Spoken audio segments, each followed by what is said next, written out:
এইরকম 4K photo edit করার জন্য এখন আর আপনাদেরকে 3-4টে অ্যাপ্লিকেশন ব্যবহার করতে হবে না।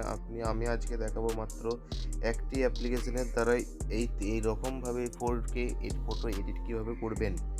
তো রাজটেক অফিসিয়ালি যারা নতুন এসেছেন অবশ্যই চ্যানেলটিকে সাবস্ক্রাইব করবেন এবং চ্যানেলটিকে সাবস্ক্রাইব করে কমেন্ট করে জানাবেন ভিডিওগুলি কেমন হয়েছে।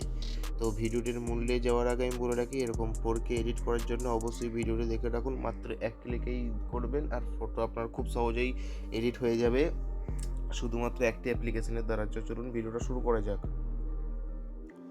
তো তার সর্বপ্রথম আপনারা প্লে স্টোর অ্যাপ্লিকেশন ওপেন করবেন। প্লে স্টোর অ্যাপ্লিকেশন ওপেন করার পর উপরে আপনারা সার্চ বক্স পাবেন। সার্চ বক্সে আপনারা photo lab and picture search করবেন। সার্চ করার পর এখান থেকে আমার ইনস্টল করা আছে বলে আমি এখানে সরাসরি ওপেন করে নিচ্ছি। ওপেন করার সঙ্গে সঙ্গে আপনাদের যেগুলো পারমিশনগুলো চাইবে দিয়ে দেবেন। দিয়ে দেওয়ার পরে সামান্য কিছুক্ষণ লোডিং হতে টাইম নিচ্ছে।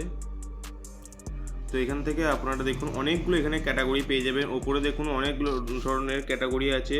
তো এখান থেকে আমি শুধু অলে সিলেক্ট করে রেখেছি, তাহলে এখান থেকে সব ধরনের দেখতে পাওয়া যাবে। এখান থেকে আপনারা যে ফটোটি এডিট করতে চান সেটির উপরে ক্লিক করবেন। তো আমি এই ফটোটি এডিট করতে চাই এর মতন, তো আমি এর উপরে ক্লিক করলাম। এর উপরে ক্লিক করার পর একটু উপর দিয়ে করবেন। উপর দিয়ে করার পর add apply to your photo দেখুন বলে এখানে একটা শো আছে, এটা করবেন। তো গ্যালারিতে যে পারমিশনগুলো লাগবে অবশ্যই পারমিশনগুলো ক্লিক করবেন। সেই পারমিশনগুলো দিয়ে দেওয়ার পরে এখান থেকে দেখুন অ্যাড অপশানে ক্লিক করবেন। অ্যাড অপশানে ক্লিক করার পর সামান্য কিছুক্ষণ একটা বিজ্ঞাপন দেবে, ছোট্ট একটা বিজ্ঞাপন দেবে। অবশ্যই বিজ্ঞাপনটা দেখবেন, প্রসেসিং যতক্ষণ হতে থাকে।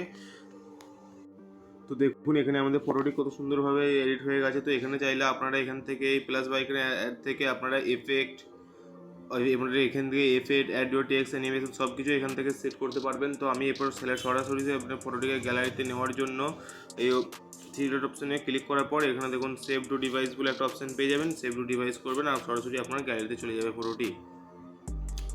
তো যদি ভিডিওটা কেমন লাগলো অবশ্যই সকলে কমেন্ট করে জানাবেন। দেখা হচ্ছে পরের ভিডিওতে। বাই।